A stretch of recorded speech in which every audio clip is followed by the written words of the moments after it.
You're not going to believe this. San Francisco, a tornado warning. Yeah. You heard that right. December 14th, 2024. The day the Bay Area got flipped, literally. Mm-hmm. And we're diving deep into this unprecedented event. We'll go beyond the headlines, what actually happened, what does it all mean? And we've got some awesome sources to guide us. Oh, yeah. We've got CNN, Yahoo News, the AP, even ABC7 News. Okay. Plus a really interesting article titled, San Francisco Issues First Ever Tornado Warning Amid Severe Storms. First ever. Wow. First ever. And get this, not only was this San Francisco's first ever tornado warning, but something absolutely wild happened about 70 miles south. Oh. But first, let's rewind. Back to the basics. Okay. Early December 14th, a tornado warning gets issued, right? Huh? For downtown San Francisco. Whoa. And San Mateo County. Now, you got to remember, San Francisco, Yeah. it's known for its, the Golden Gate Bridge, Right. fog, hills, yeah. earthquakes. Definitely not tornadoes. Right. Not your typical tornado alley. Not at all. But what's really interesting about this is, this wasn't just some isolated twister. This was part of a massive, and I mean huge, storm system. It was ripping across the entire U.S., but it hit the Bay Area hard. Yeah, and it wasn't just the wind, right? No. We're talking heavy rain, crazy winds, those massive waves crashing on the shore.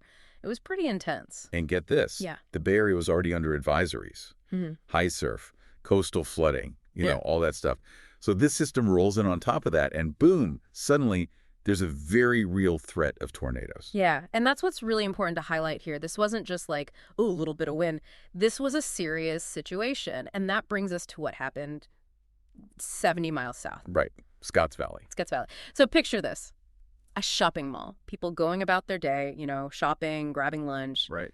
And bam, a tornado touches down right near the mall. Oh, wow. Nicked cars, trees ripped right out of the ground. There were even injuries. Oh, my gosh. Okay, so that really brings home, right? Yeah. The danger of this storm. I mean, if it can touch down in Scotts Valley, it could happen anywhere. Absolutely. And that's why the warnings in San Francisco were taken so seriously. So what were people told to do, to stay safe during this crazy event? Yeah, well, the main thing was shelter in place, right? Right. But then you think San Francisco, lots of houses don't even have basements because of the earthquakes. Yeah. So what do you do? Where do you go? Exactly. It's like, okay, shelter in place, but where? And that's where those National Weather Service guidelines came in. They were really hammering home, find the most interior room, lowest level of the building, away from windows, that kind of thing. Like under a table. Yeah. In a closet. Exactly. Sure. Yeah.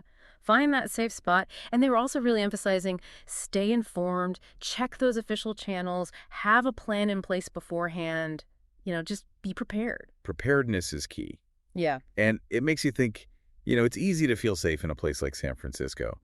But this was a real wake-up call. And it's interesting, this wasn't actually San Francisco's first tango with a tornado, was it?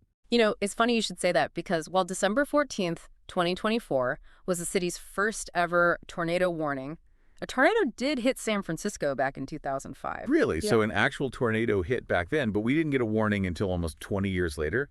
Seems kind of odd, right? It does seem strange, right? But it really highlights how much our understanding of weather has evolved. Our ability to predict and warn for these kinds of events, even in areas where they're historically rare, is so much better than it used to be. And that's good news. So we're better at predicting them, but does that mean they're happening more often? That's the million-dollar question, isn't it? And it's one that scientists are actively studying. But this event in San Francisco, it definitely underscores the need for cities, even those not traditionally associated with tornadoes, to start factoring these extreme weather events into their planning. Absolutely. Stronger building codes, better emergency response plans, public awareness campaigns. We need to be ready for anything. Yeah.